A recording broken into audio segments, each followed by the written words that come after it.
Stages of relationship. This part is really important.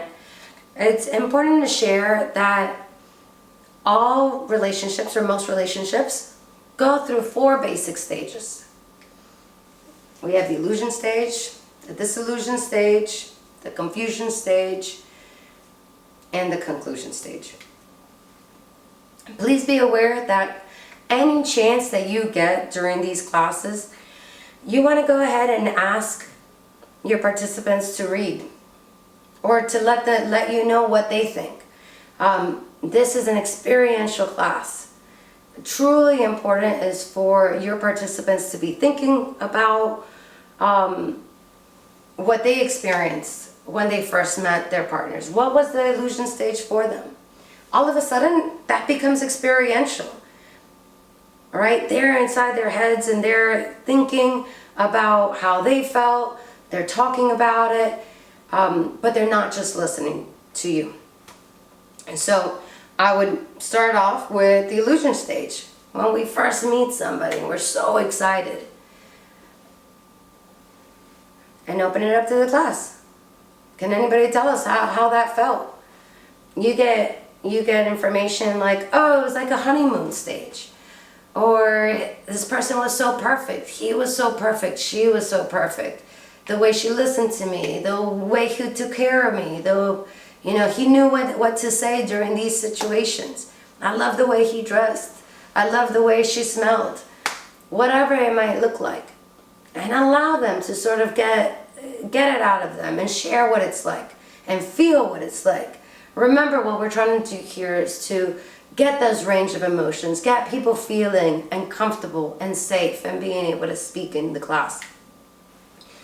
What's really important about the illusion stage is that things are great. It is a honeymoon stage. That person does smell great. That person's perfume, clothes, shoes, the way they speak, everything is great about them.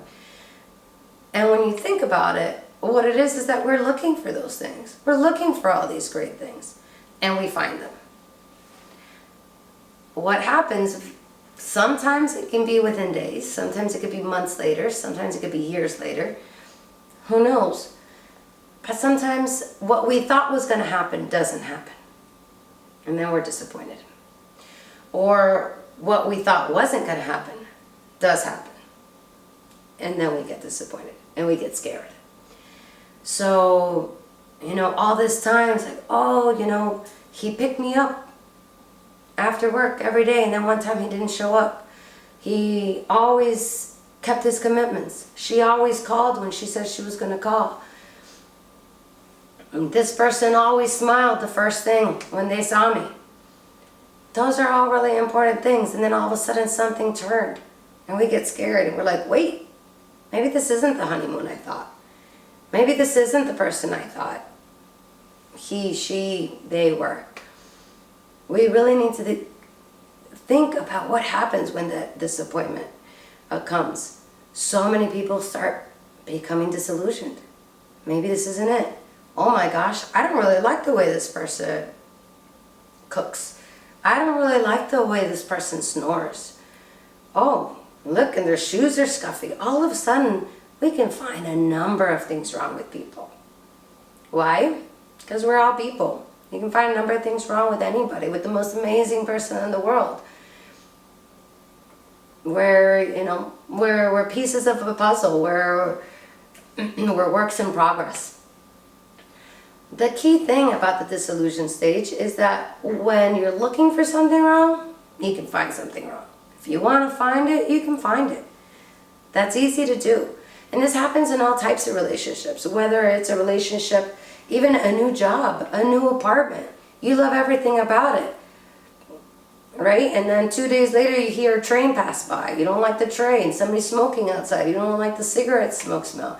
There's a little kid across the hall. You don't like the crying. So this is a regular thing that happens that the relationships typically go through. Very predictable stages. But what happens in the confusion stage? So we ask somebody to read it. We do what we know to fix things, which often makes things worse.